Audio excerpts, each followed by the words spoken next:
Aí eu não consigo ficar calado nessas apresentações, não. Então, as apresentações serão na ordem do assunto, exatamente. Então, assim, se a gente não tiver aula no dia 22 de outubro, por conta da SNCT, a primeira apresentação vai ser no dia 29 de outubro. Ou seja, tem 1, 2, 3, 5 semanas, basicamente. Né? Poxa, mês de outubro tem 5 fins de semana, que mês longo danado. Bom, então, assim, para ficar registrado aqui na gravação, agora entrou. Para ficar registrado na gravação, vou repetir rapidamente os grupos. Grupo 1, Grupo de Hernandes, Origem do Cristianismo, primeira unidade. Grupo 2, Caroline, Viking, segunda unidade. Grupo 3, Letícia, Amor e Sexualidade, primeira unidade. Grupo 4, Raquel, Família e Casamento e Educação em Roma, primeira unidade. Grupo 5, Valdênia, Mulher na Idade Média, segunda unidade. Grupo 6, Micael, Cidade Romana, primeira unidade. Grupo 7, Débora, os Árabes, segunda unidade. E os demais que não se encontram em grupo vão formar um grupo e apresentar os bizantinos também na segunda unidade. A ordem é a seguinte: primeira apresentação é a cidade romana. Segunda apresentação, família, casamento e educação. Terceira apresentação, vivências do amor e da sexualidade. Quarta apresentação, origens do cristianismo. Na segunda unidade, a ordem é mulher na Idade Média, os árabes, os bizantinos e, por fim, os vikings. Beleza? Então, esse é o nosso cronograma. Aí, eu vou colocar lá no Classroom essas informações com o nome do grupo, nome de cada, o tema de cada grupo, e eu coloco também já as datas. Eu vou levar em consideração que a gente vai ter aula dia 22. Se eu descobrir que não vai ter, aí eu mudo essas datas, beleza? Então, vamos começar a conversa.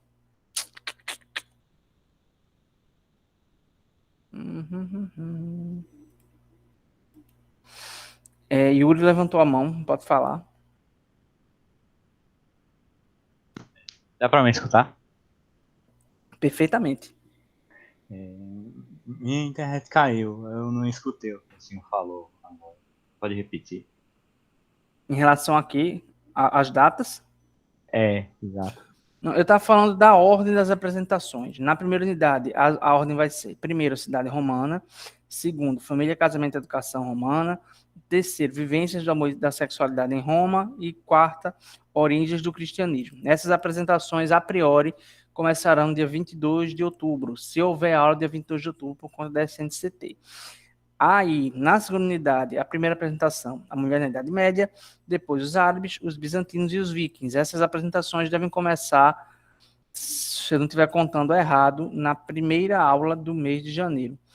Aí, você, Yuri, está em que grupo? Deixa eu ver. Tu está em algum grupo? Acho que eu tô sem grupo. Tá sem grupo mesmo. Sem grupo. Ou você entra num grupo aí já existente, tá? Ou você já vai ficar nesse grupo dos bizantinos. O que é que você prefere? Eu posso ficar nesse grupo dos bizantinos mesmo. Tá. Deixa aí. Vou fazer o teu nome aqui. É Yuri de quê? Yuri. Eu não tô vendo mais a tela. Pode ser Yuri Diniz. Aliás, só tem um Yuri na sala, né? Então depois eu vejo isso. Nossa. Bom, beleza? Então, vamos para os slides. Apareceu aí minha tela?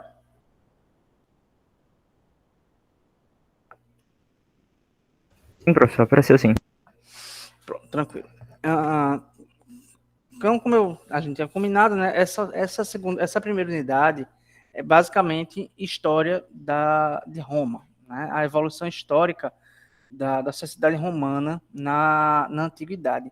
É importante a gente pensar, né, que o mundo ocidental ele tem como base de construção da sociedade, né, as civilizações grega e romana, né, o mundo greco-romano.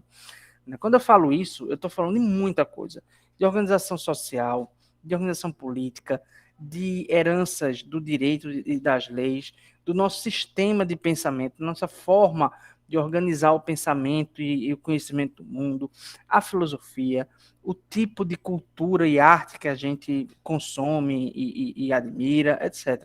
Então, tudo isso é fruto das heranças, né, dessas duas civilizações, grega e romana.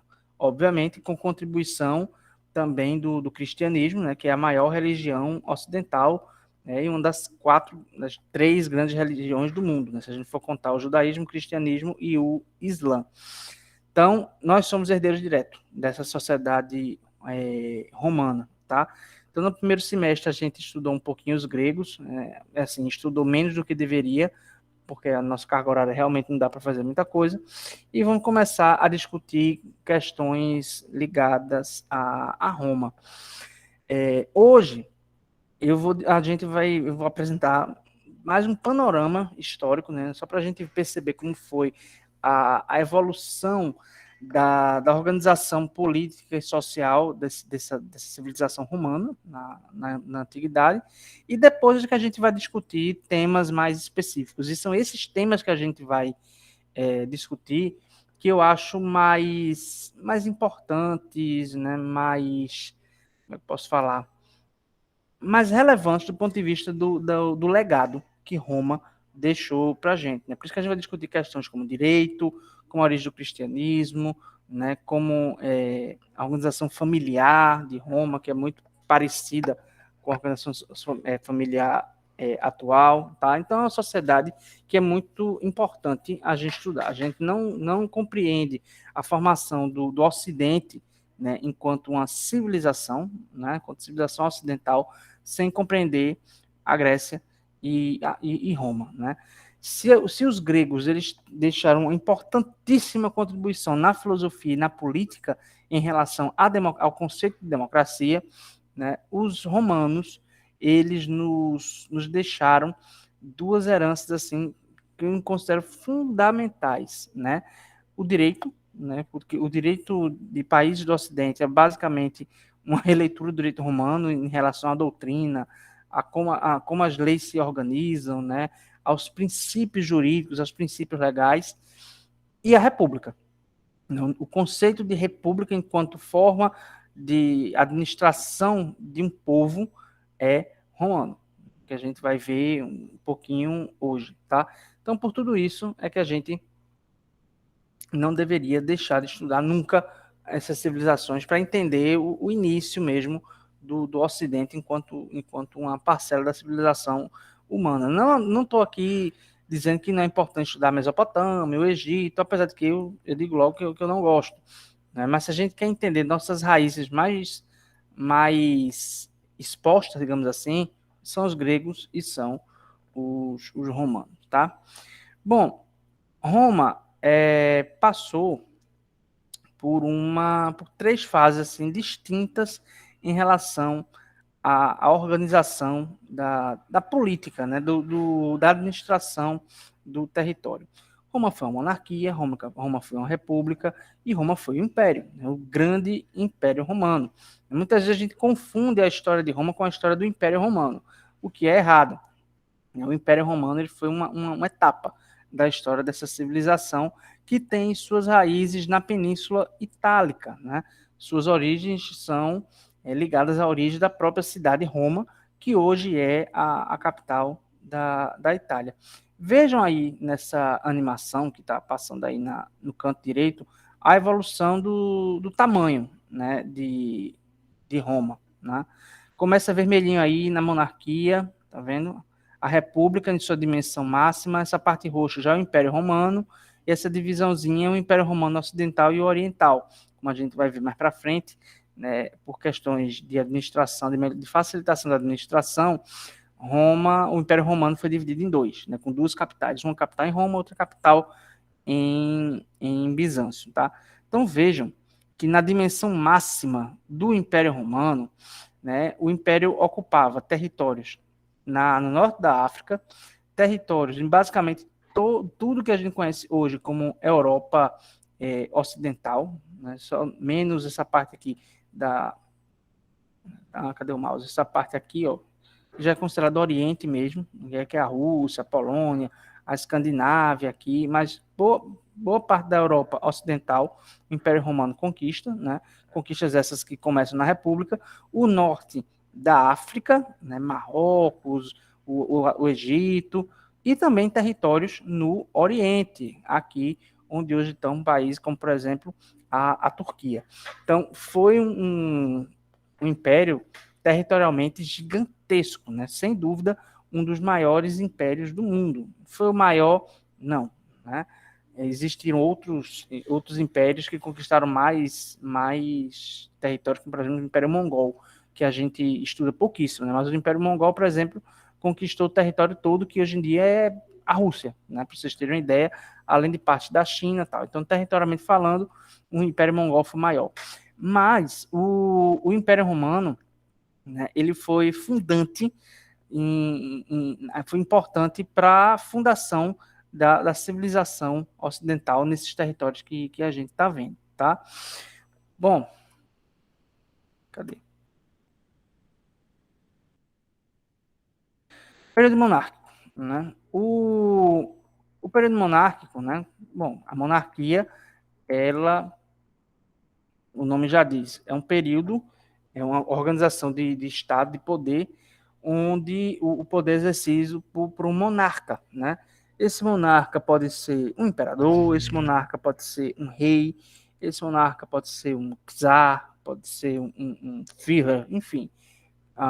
Em Roma, a gente pode, nessa fase histórica, a gente pode adotar a denominação de reis, né? E esses reis romanos, né, ligados aos etruscos, que são os povos originários da Península Itálica, esses reis eram geralmente os homens mais poderosos, né, as famílias mais poderosas daquela sociedade, e esse poder estava ligado diretamente à posse de terra. Quanto mais posse de terra você tinha, né, mais poderoso você era, mais rico você era, né, mais detentor de poder econômico e político você era. E isso vai ser uma tradição muito importante, porque isso vai ser uma das bases, por exemplo, do feudalismo, né, das relações fundiárias na Idade Média. A gente vai ver isso mais para frente. Bom, nesse período monárquico, Roma tinha alguns grupos sociais. Eu não vou chamar de classe social, porque classe social é uma denominação muito ligada ao contexto do capitalismo, né? A gente aqui pode nomear de grupos sociais. Grupos esses que muitas vezes não havia possibilidade de mobilidade social. Se você era patrício, você morria patrício. Se você era plebeu, você morria plebeu, porque o que contava, o que importava era a sua origem, a sua nascença, e não necessariamente apenas os seus bens. Bom, a classe patrícia era a classe dominante na monarquia romana, né? Eram os aristocratas, os grandes proprietários de terras e de escravos. Eram as famílias mais ricas, mais nobres, descendentes diretos dos primeiros etruscos, né, dos povos originários da Península Itálica.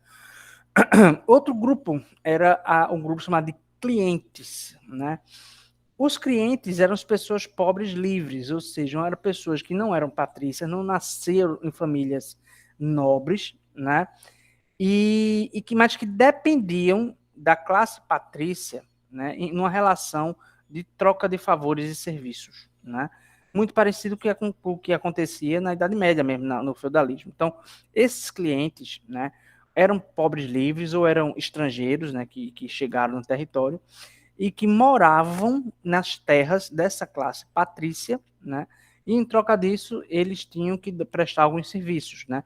Serviço de plantio e colheita, de tratamento dessa terra. Como aluguel. Feito um aluguel. Eles pagavam por morar naquela terra.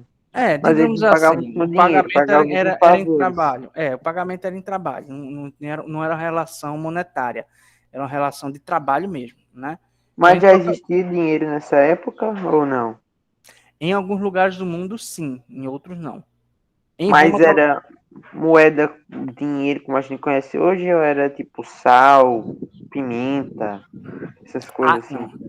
Aqui em Roma era moeda. Moeda, né? Não, porque a palavra salário vem de sal, porque antes o Ah, dinheiro era sal, alguma coisa assim. Eu não me lembro em qual lugar era. era na Roma, em Roma, Acho que era na era, Roma. dizem que isso era em Roma, nos primórdios, mas isso é uma tese meio furada, isso não se comprova, não. É mais daqueles mitos historiográficos que professor de cursinho adora repetir, mas não tem nada, sério, não tem nada historicamente comprovado que remeta a palavra Ok. salário ao sal, né? Bom, então é isso, né? Esses clientes eram essas pessoas que, como ele disse, pagavam aluguel a partir de trabalho, né? Era uma troca de favor mesmo. Tinha os plebeus, né? Os plebeus era a imensa maioria da população. Era a população pobre, sem propriedades ou sem grandes propriedades, né? Mas diferente dos clientes, eles não tinham ligação nenhuma com a classe patrícia, né? Inclusive, esses plebeus não tinham direitos, basicamente, não tinham direito político, não eram considerados cidadãos da monarquia romana e também não podiam casar com quem não fosse plebeu, né? Plebeu casava com plebeu, patrícios casavam com patrícios, né? E isso, inclusive, vai ser um motivo de grandes embates entre plebeus e patrícios. Daqui a pouco a gente chega nisso, né? Mas, enfim, tenha em mente isso. Era a população mais numerosa, né, era o grupo social mais numeroso e não tinham direitos, nem políticos, nem civis, enfim, né? E tinha os escravos, né, que eram prisioneiros de guerra ou eram pessoas enjeitadas, enfim. Escravo, é posse, né? Era propriedade de alguma pessoa. Podia também serem escravos por dívida, né? Existia essa modalidade de escravidão em Roma, principalmente entre plebeus e patrícios. Às vezes um plebeu devia uma quantidade X de dinheiro, enfim, aos patrícios, a algum patrício, e ao invés de pagar em dinheiro, ele pagava com trabalho. Então, ele seria escravo de um patrício até que a dívida fosse paga, tá? Quando a gente fala em escravo, a gente pensa logo em escravos africanos, negros, etc. No comércio internacional de escravos, enfim, nem sempre foi assim, né? A escravidão é um tipo de instituição que existiu no mundo inteiro nas diversas fases da história, mas nem sempre a escravidão, a forma de obtenção de escravo era o comércio de escravos, como era na época da colonização do Brasil, certo? Aqui, no contexto da monarquia romana, os escravos eram prisioneiros de guerra, ou eram pessoas enjeitadas, ou eram plebeus endividados. Mas essa escravidão por dívida era uma escravidão por tempo limitado, certo? Não era, a pessoa não era eternamente escrava. E outra coisa, né, aqui não tem, aqui em Roma, assim como era na Grécia também, na escravidão grega, não existe a questão racial, porque esses escravos não são negros da África que estão sendo importados para trabalhar, né? São outros brancos de outros povos europeus, né, que estão que estão guerreando com os romanos e perdendo e sendo escravizados. Então aqui é branco escravizando branco, tá? Para a gente não cair na falácia que a escravidão é única e exclusivamente por questões raciais. Essa escravidão racial é muito ligada à história do Brasil, da América Latina, mas num outro contexto histórico, né? Inclusive, existiram outras instituições que inventaram argumentos mais cretinos possíveis que justificassem a escravidão negra, né? Como, por exemplo, a própria Igreja Católica. Mas um dia a gente fala isso. Mas aqui não tem essa questão racial, é branco escravizando branco, porque aqui a escravidão não era uma questão meramente econômica, né? Era uma questão até política mesmo, né?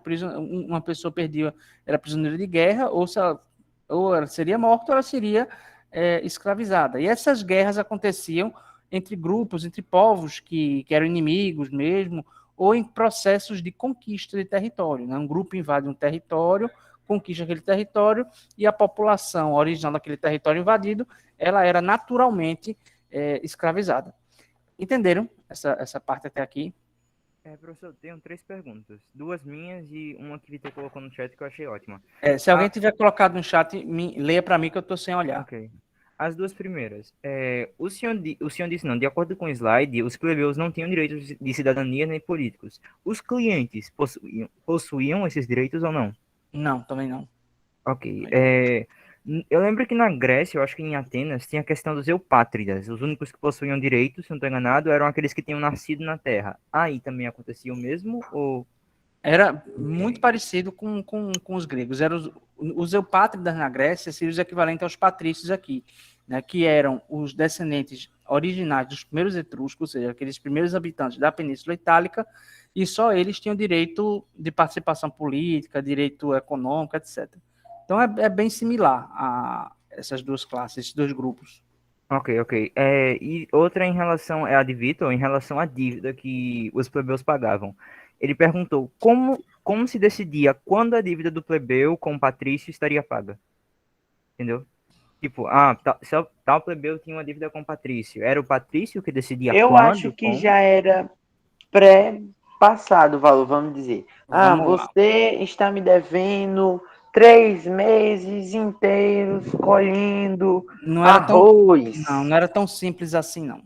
Né? Quer dizer, tornou-se assim quando começaram-se a criar as leis, né?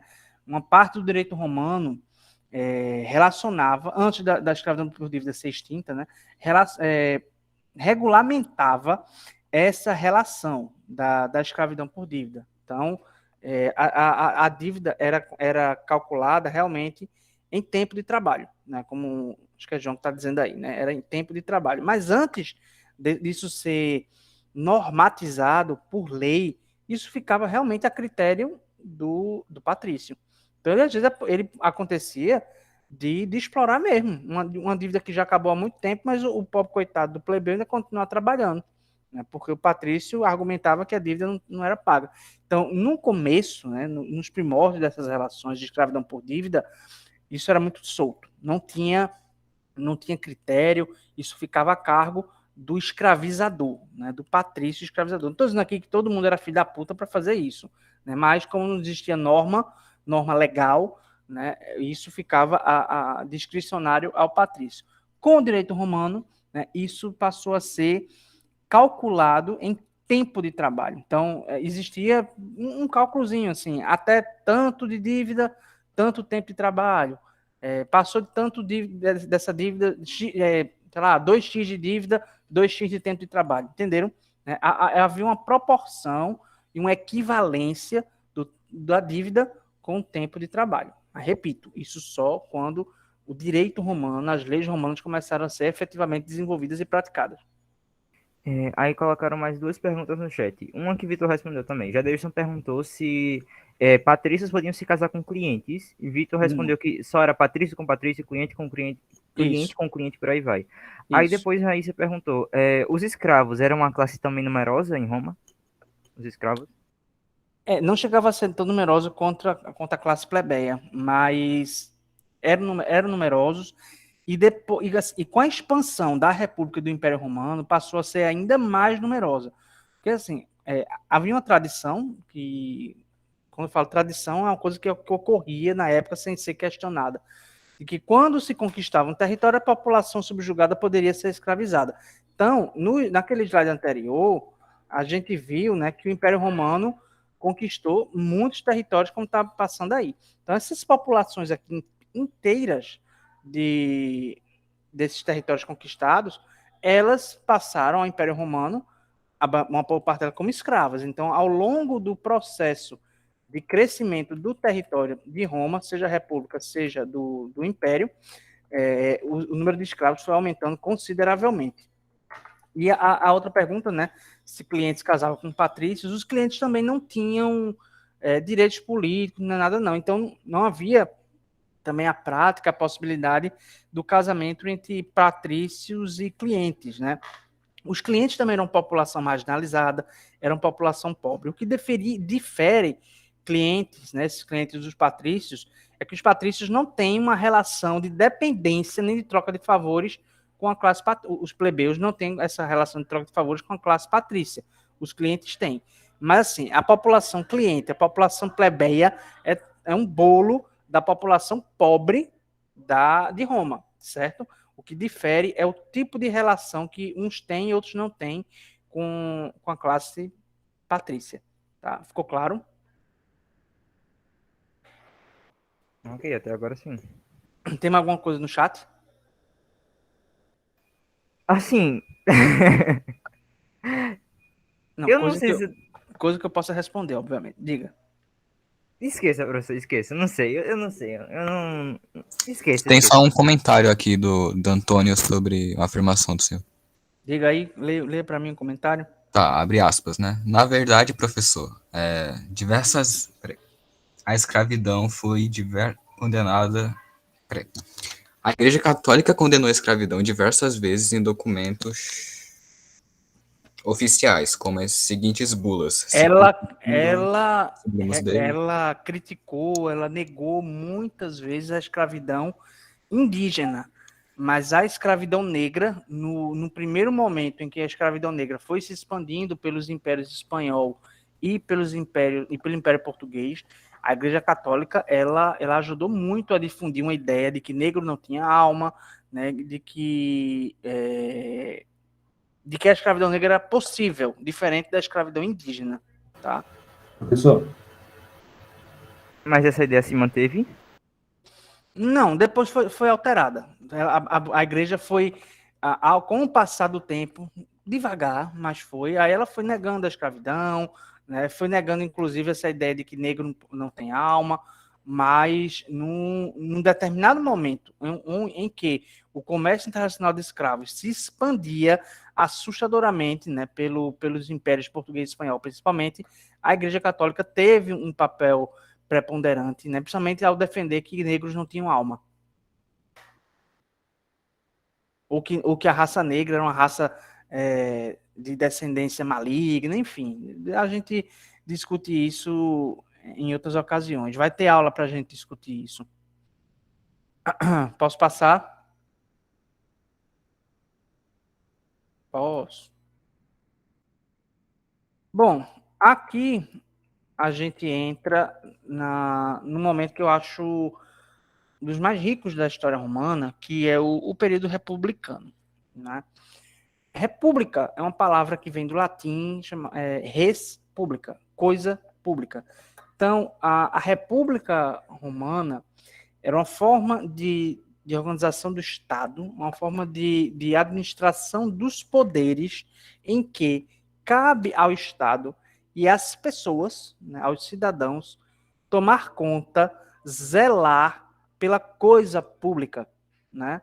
A coisa pública são os espaços, são as instituições, são os órgãos, são os bens materiais e naturais daquela civilização. Tudo aquilo que as pessoas produzem, né, sejam bens duráveis ou não duráveis, ela é coisa pública. Então, a república em Roma, ela surge também com esse sentido, né? É uma forma de organização da política em que a coisa pública é dever de todos de zelar, administrar essa coisa pública.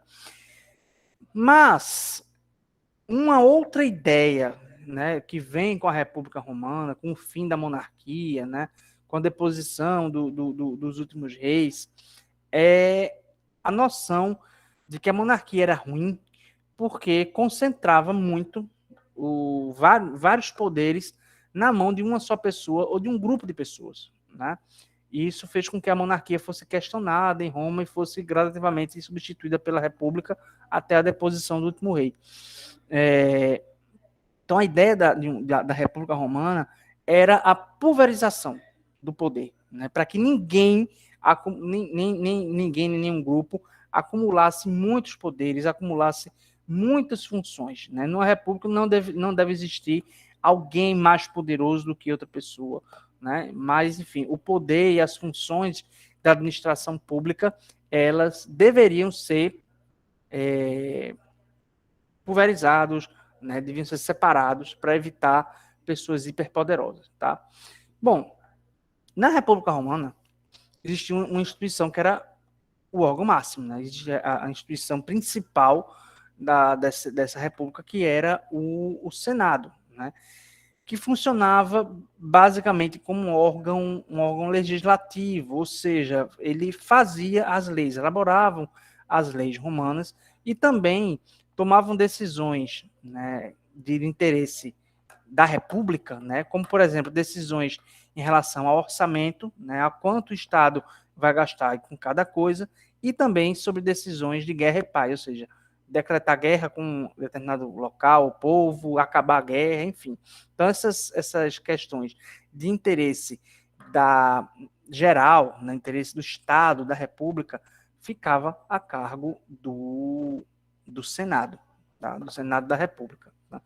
A gente pode fazer um paralelo com a atualidade, né? Acho que hoje em dia a gente está vendo muito bem como é que deveria funcionar os três poderes, porque se fala muito hoje, aqui no Brasil, do papel das casas legislativas, né? Do Senado e da Câmara dos Deputados, né?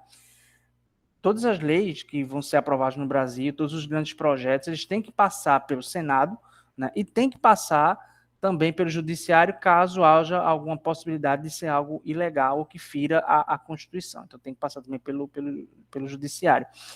Mas a gente se engana que o povo brasileiro tem uma visão de política muito, muito monárquica ainda, né? Acha que o presidente da República é a autoridade máxima, manda em tudo, pode mandar e desmandar onde ele bem entender.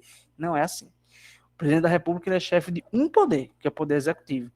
Ele não está acima do Senado e ele não está acima da Justiça, né? Na verdade, o poder legislativo, o executivo e o judiciário, eles são poderes que devem caminhar harmonicamente, um sem se sobrepor ao outro. Agora, se algum presidente da República desafia a ordem vigente, aí cabe ao Legislativo e ao Judiciário cavar a cova desse presidente. Mas, enfim, eu estou falando isso porque essa ideia de que uma Câmara Legislativa ela tem uma importância nas grandes decisões nacionais é uma ideia, né, que surge com o Senado Romano, com a República Romana, certo? Então, cabia ao Senado essas macrodecisões, essas decisões de ordem geral ou nacional, se vocês quiserem dizer assim. Mas e as funções mais miudinhas, as funções mais executivas, administrativas, o operacional do dia a dia? Quem fazia? Eram chamados magistrados, né? Existiam várias magistraturas na República Romana, e cada magistrado desse tinha funções bem delimitadas, bem específicas, né? Como, por exemplo, esses que eu coloquei aí.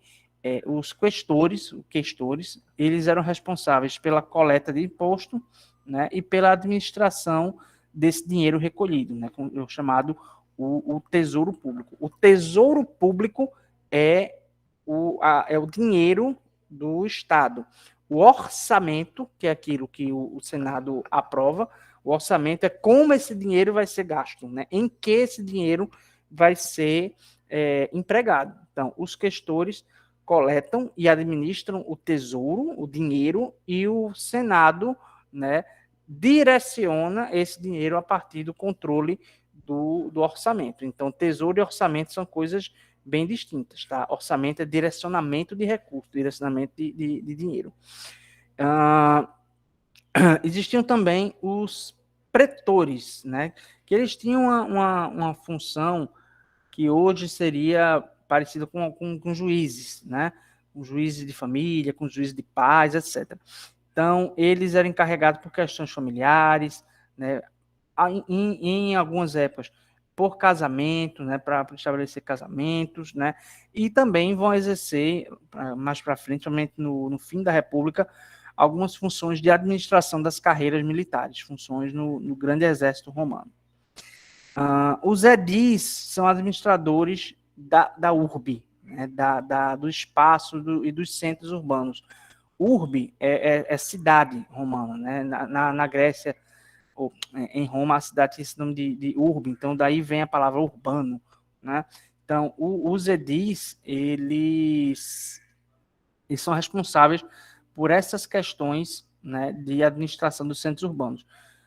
Limpeza, abastecimento de água, abastecimento de comida, abertura de ruas, né? Festas públicas, tudo isso era relacionado aos edis. Então, esses edis eram os magistrados mais ligados ao dia a dia da cidade, ao dia a dia urbano na República Romana. Tinha os pontífices, que eram encarregados de cultos religiosos, né? E essa estrutura vai ser herdada mais para frente pela Igreja Católica, né? Quando o cristianismo virar a Igreja Católica. E temos os censores, que, como diz a própria palavra, eles são responsáveis pela contagem da população. Esses censores trabalhavam muito próximos ao Senado, porque dependendo da quantidade da população, dependendo da contagem da população, é que o Senado via para que determinadas ações ou determinado local da República Romana poderia ir mais ou menos dinheiro destinado no orçamento, tá? Então, percebam que era uma estrutura complexa e era uma estrutura extremamente pulverizada, para ninguém concentrar mais ou menos poderes que ninguém. Existia uma instituição máxima, o Senado, certo? Mas mesmo o Senado não trabalhava sozinho, dependia muito das atividades, das ações desses chamados magistrados. Eu ouvi aí que teve alguma coisa no chat. Alguma pergunta? Assim, eu tenho uma pergunta, professor. Eu sei que comparar o sistema de governo daquela época com o de atualmente é quase que, assim, bem difícil, mas... E eu também sei que a questão da divisão dos três poderes, executivo, legislativo e judiciário, só foi surgir, se eu não estou enganado, para o iluminismo, se eu não estou enganado. Exatamente.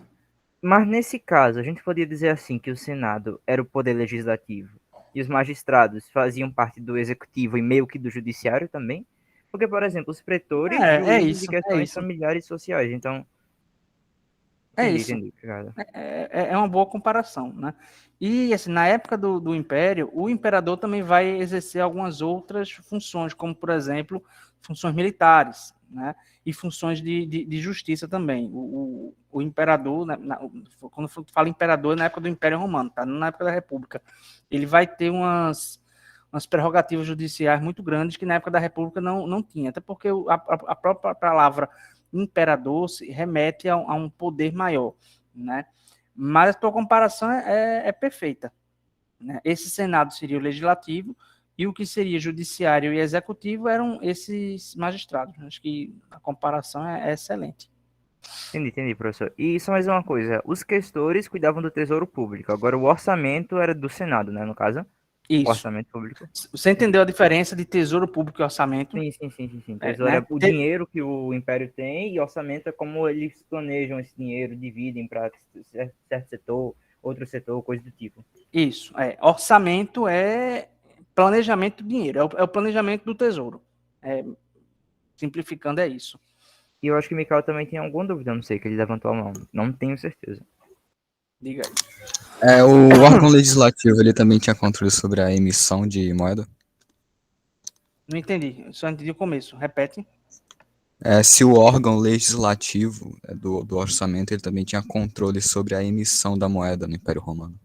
E como que o sistema monetário em si foi introduzido? Bom, a primeira pergunta, quem cuidava disso na época da República era o Senado. Na época a emissão e o controle era o Senado, mas assim, o controle em relação ao que iria circular, né? Mas existiam instituições específicas para emitir a moeda, não era cédula, era moeda mesmo, né? O que a gente hoje chamaria de Casa da Moeda.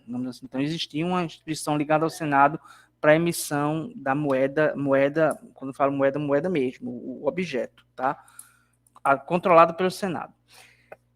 Agora, essa tua outra pergunta da implantação de um sistema monetário, eu sinceramente não vou saber responder com exatidão, porque isso é uma área específica da história, que é história econômica, que praticamente não existe aqui no Brasil.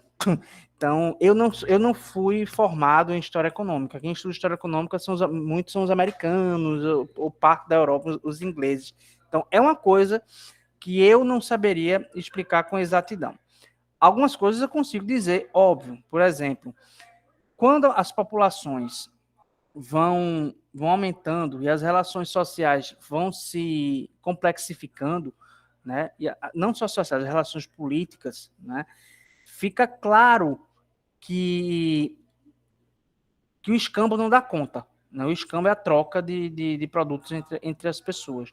Que o escambo ele torna-se insuficiente e muitas vezes injusto, né? Porque vai sempre ter alguém que quer trocar uma pomba por uma vaca ou uma árvore por uma casa.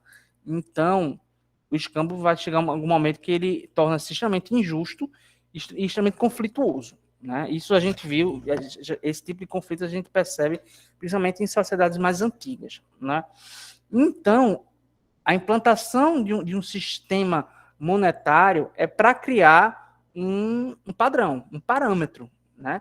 Para evitar que as trocas de mercadorias elas se deem sem regulamentação e por total discricionalidade de quem está trocando. Então, a função da moeda é essa, é criar um parâmetro de valor, de preço, entre produtos que antes eram trocados, para evitar injustiça. Tá? E isso vai acontecer no mundo inteiro, mas em épocas distintas. Né? Por exemplo, quando Roma estava surgindo, a gente já existia sociedades no Oriente, como a China, como o Japão, como a Índia, enfim. Sociedades essas que, em alguns lugares, existia um sistema monetário já consolidado, principalmente na China. Né? Já na Índia, nem tanto. Então, o surgimento de um sistema monetário, ele não é um fenômeno que a gente observa no mundo inteiro no mesmo momento, né? No mesmo período. Existiram vários momentos. Mas a ideia central é sempre essa. É uma padronização do processo de compra e venda para evitar roubo mesmo, para evitar injustiça, para evitar conflitos, etc. e tal. Certo? Bom, então isso é o que eu consigo te responder. No caso de Roma, o sistema monetário foi introduzido ainda na monarquia, muito, muito incipiente, mas as experiências da administração republicana puderam complexificar esse sistema monetário, inclusive com a criação de coisas, de instituições que são os pais ou os avós do sistema bancário, né? Tanto em relação à emissão da moeda, como em relação a outros tipos de transação, como empréstimo ou como poupança. Né? Isso já existia na antiguidade. Beleza? Respondi, mesmo que parcialmente.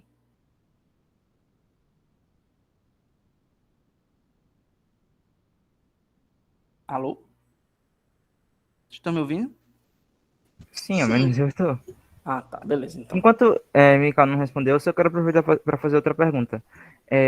O senhor sabe, havia algum nome para moeda da época, a moeda romana? Como assim? O nome do sistema monetário? Sim, por exemplo, aqui no Brasil, sim, reais, sim. entendeu? Havia, mas eu não vou lembrar agora não. Posso até consultar. Tem um livro de história antiga lá em cima de Roma que tem essa informação. Mas de cabeça eu realmente não vou lembrar. Mas tem. Mas Ok, sem problema, sem problema. todo sistema monetário ele tem um nome. Um nome de uma moeda ou de grupos de moeda. Hã? Pesetas, real, euro. Vai falando aí que uma hora chega, cruzado. Se eu for falar todas as moedas que eu tenho na cabeça, meu filho, vai dar 7 noites eu tô falando aqui ainda. Bom, Você tem algum moeda antigo que o senhor queira me dar de presente? Essa conversa não, João Henrique, deixa isso pra ti. Não, eu não sou colecionador de moeda, não me interesso por esse tipo de coisa. Enfim, não é porque eu sou historiador que eu me interesso por coleção, Não, mas não. o senhor falou aí que conhece várias moedas. Eu pensei, nossa, ele deve ter guardado aí uma moeda e Não. quer me dar ela de presente. A moeda que eu tenho guardada, acho que eu junto numa caixinha para comprar água. Bom, como eu falei no slide anterior, né, existia uma polarização, um conflito assim intenso entre patrícios e plebeus. Né? Conflitos, então, quando eu falo conflito, não achem que é só briga, luta, guerra, conflito violento e armado, não. Mas era um conflito mesmo de interesses entre essas duas classes, né? E uma tentativa muito forte dos patrícios de manterem os plebeus subjugados, inferiorizados, etc. Né? Então, os patrícios se interessavam mesmo em manter os plebeus excluídos da participação política, né, do matrimônio, não podia se casar com patrícios, e excluídos também do exercício daquelas magistraturas que eu mostrei no slide anterior. Não era permitido a inclusão de plebeus. E outra coisa, né? Essas dívidas contraídas com plebeus, né? Deixava eles extremamente vulneráveis com relação ao pagamento, né? Muitas vezes por escravidão que poderia ser por tempo determinado, acabava virando escravidão perpétua para toda a vida, enfim. Então, essa questão de dívidas entre patrícios e plebeus era muito delicada, né? Muito violenta, muito desumana, etc.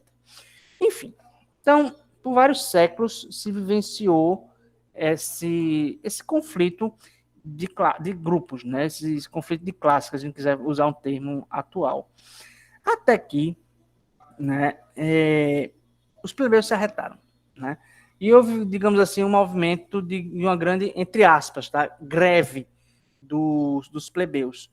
E eles, em um grande grupo, se retiraram para o Monte Sagrado, né?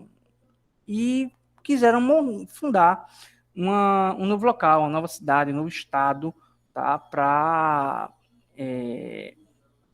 se independer de Roma, né? Isso desagradou muito os patrícios, né? Então, com isso, né, começa a desigualdade, a distância entre patrícios e plebeus, a partir dessa retirada dos plebeus do Monte Sagrado, se começa a amenizar as diferenças, né, e as questões que se colocavam entre patrícios e plebeus. E a primeira grande conquista que que o grupo plebeu, né, que a plebe conseguiu, foi ter assento no Senado, né? Então eles conseguem 2 assentos, 2 representantes da plebe no Senado, que ficam conhecidos como os tribunos da plebe, né? Além de outras conquistas aqui, né, para essa classe, né? Primeiramente os tribunos da plebe, depois a lei Canuleia, que é uma lei que permite casamentos entre patrícios e plebeus, né? Casamentos esses feitos por livre escolha e não por interesses como dinheiro, manutenção de fortunas ou ampliação de fortunas, etc. A lei Licínia, ou Licínia Sextia, ela é fundamental nessa história porque ela proíbe a escravidão por dívidas, né, dos plebeus pela classe patrícia, né? E, por fim, né, entre 449 e 300 a.C., várias leis foram discutidas, votadas e aprovadas no Senado, graças aos tribunos da plebe, né, que aboliram de vez a escravidão de plebeus, né, escravidão por dívidas ou por outras questões, mas plebeu não podia ser escravizado, né, o escravo passava a ser somente, realmente, aqueles estrangeiros que vinham de territórios conquistados, e permitiu o acesso da plebe a quaisquer outras magistraturas, né? A primeira conquista foi o tribuno da plebe, né, o assento dos plebeus no Senado romano.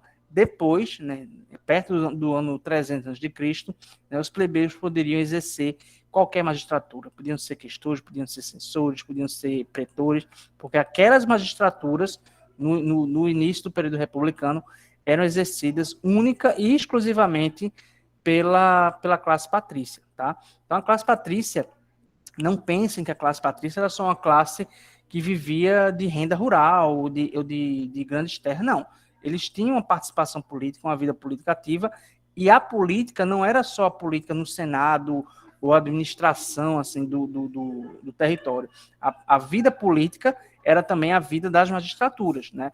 Como a Hernande comparou bem, era o operacional do executivo e do judiciário. E esse operacional não ficava na mão de qualquer um, ficava nas mãos dos patrícios, tá? Então, essas leis discutidas já no final, já no auge do período republicano, né, eles vão dando acesso aos plebeus a outras magistraturas. Minha gente, me informe, por favor, que horas são? 4 horas e 5 minutos. A aula vai até 4h15, né? 4h15, isso. Bom, deixa eu ver uma coisa aqui. Professor, posso fazer só 2 perguntas rapidinho? Pode. O senhor disse que os plebeus conseguiram 2 assentos. 2 de quantos do Senado, o senhor sabe?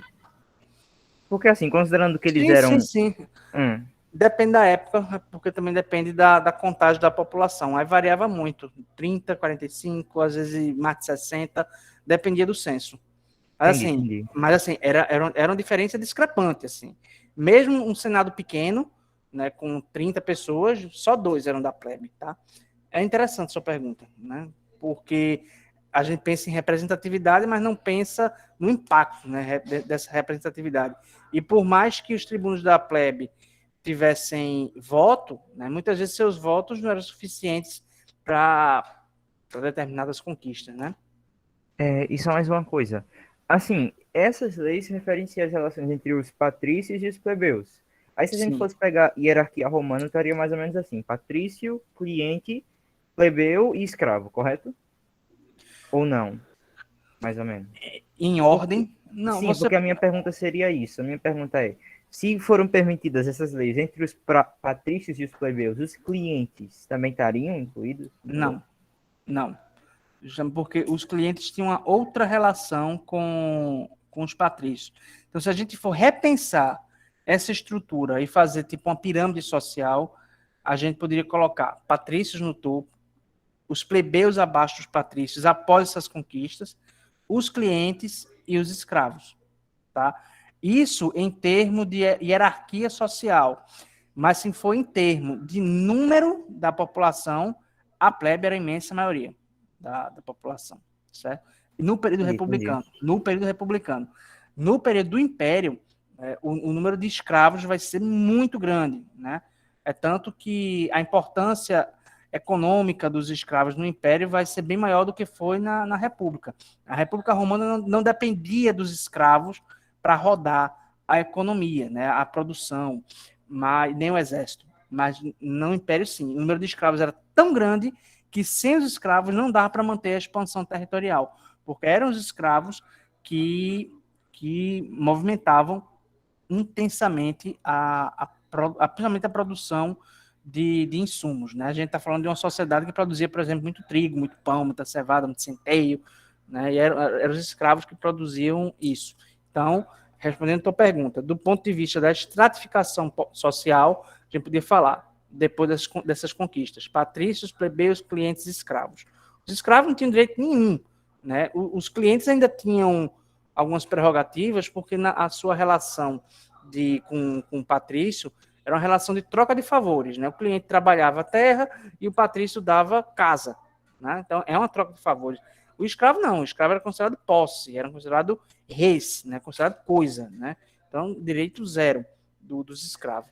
Tá? Agora, em termos populacionais, os plebeus eram a imensa maioria da população romana. Ficou Entendi, professor. claro? Obrigado. Uhum, ficou. Bom, pessoal, diante da hora, eu vou parar por aqui. Na próxima aula a gente vai continuar isso aqui. Me lembre onde foi que eu parei, tá? Acho que agora é só falar do fim da República e do começo do Império. Beleza, tá? Eu imaginava que essa aula ia ser mais rápida, mas não tem problema nenhum. Principalmente quando a aula tem interação. Mais alguma dúvida, mais algum comentário? Olha, eu acho que ia perguntar alguma coisa, mas eu acho que eu esqueci também. Peraí. Sim, era isso. Antes dos plebeus terem ganho seus direitos, quando eles se tornavam escravos, eles ainda assim, tipo, depois da alforria, passavam a ter as mesmas características que plebeus, novamente. Sim. Pronto, era só isso, né? Porque Não, assim, não utilize a palavra alforria. Alforria é algo comprado ou doado para uma pessoa que, em tese, seria escravo para sempre. Né? A questão da escravidão plebeia por dívida, pelo menos em tese, não seria uma escravidão para sempre. Né? Seria uma escravidão ela tinha que acabar quando a dívida fosse paga. Então, ele não era alforriado. Né? Ele simplesmente acabava essa condição de escravo. entendi. E havia uma possibilidade, mesmo que pequenininha, de ascensão social naquela época, até antes das leis dos plebeus, ou não? Não tinha possibilidade. Não, porque assim, o que definia o grupo pertencente não era poder econômico. Podia existir um plebeu rico, assim, que fosse proprietário, que fosse um grande comerciante e que enriquecesse com isso. Mas ele ainda seria plebeu, porque o que conta não é posses apenas, mas é como você nasceu. É o status, seu status no nascimento, principalmente porque a classe patrícia, como eu falei, é uma classe que descende dos etruscos, né? Então, eles se achavam nobres porque eram descendentes dos primeiros habitantes da Península Itálica. Entendi, professor. Obrigado. Certo? Antônio Carlos, depois eu respondo isso a você, tá? Eu tenho várias fontes, existem vários livros que apontam essa relação da igreja com a escravidão. A lista é grande, né? Não é só o Brasil que estuda isso, mas existe a historiografia brasileira, a historiografia norte-americana, a historiografia portuguesa, a historiografia holandesa, a historiografia inglesa, a historiografia africana. Vários historiadores no mundo inteiro vêm estudado as relações da igreja com a escravidão. Por mais que existam essas bulas, algumas delas são anteriores, eu sei, ao próprio descobrimento do Brasil, mas eu não estou falando somente do apoio formal da Igreja de Roma, né? Mas de ordens religiosas ou até de sacerdotes do baixo clero, no miudinho, no cotidiano, que favoreceram a expansão da escravidão. E uma coisa eu repito, no momento da expansão da escravidão pelos impérios português e espanhol, né, o papel ideológico da Igreja Católica foi importantíssimo como justificativa dessa prática, tá? Mas, enfim. Só mais uma coisinha. A pergunta de Vitor: os escravos ainda eram providos de uma condição mínima para trabalhar, como alimentação? Ou não? Não, sim. Isso sim. E também não eram jogados na vala, né, para trabalhar se virando, não. Entendi. E só mais uma coisa: se você, por exemplo, quisesse matar o seu escravo, um escravo mesmo, não um plebeu que se tornou escravo, se você quisesse matá-lo, você teria alguma punição por isso? Matá-lo, não, torturá-lo, seja lá o que for? Não. Bom, deixa eu refletir aqui para não responder besteira. No direito romano, o escravo sempre foi considerado reis, ou seja, coisa. Ele não era sujeito de direito, ele era objeto, tá? Mas o próprio direito romano não negava a humanidade do escravo. Era um objeto, era uma coisa, mas que tinha uma característica específica que era uma coisa, mas era uma pessoa, era um ser humano, era uma vida, etc. Tá? Isso é uma coisa. Mas o direito de propriedade no direito romano era um direito muito respeitado. Tá? Então, se por algum motivo alegadamente superior, um proprietário de escravo resolve matar o seu escravo, ele não sofreria uma punição por isso, porque acredita-se que o direito de propriedade é soberano. Então, ele estaria apenas fazendo uma alteração na sua propriedade. Ele estaria apenas se desfazendo de um objeto. Era uma coisa indicada? Não. Né? Era uma coisa que, vamos matar escravo adoidado. Não funcionava assim. Até porque, né, isso seria prejuízo. Né? Você se desfazer de um escravo, você está desfazendo de um bem útil. Né? Isso no contexto, falando no contexto romano, tá? Não estou nem falando do contexto brasileiro, que já tem outra conotação econômica. Aquele em tudo, o escravo era caro. Né? Mas, assim, em termos dessa relação punição, não punição, ato e punição, não existia uma punição severa para assassinato de escravos por seus proprietários. Agora, se fosse outra pessoa que matasse escravo de um homem, de outra pessoa, aí sim, ele era condenado tanto por homicídio, como era condenado por dano à propriedade. Entendi, professor. Obrigado. Entendi. Bom, agora realmente vou ter que sair, porque eu até o professor de inglês. Desculpa ter estendido essa aula. Até o professor de inglês já mandou o link. Então... Eu tenho que ir para outra turma também. Obrigado, minha gente. Valeu. Tchau. Boa tarde. Tchau. Um abraço. Tchau, professor. Boa tarde. Obrigado mesmo pela aula, viu? E foi mal. Nada.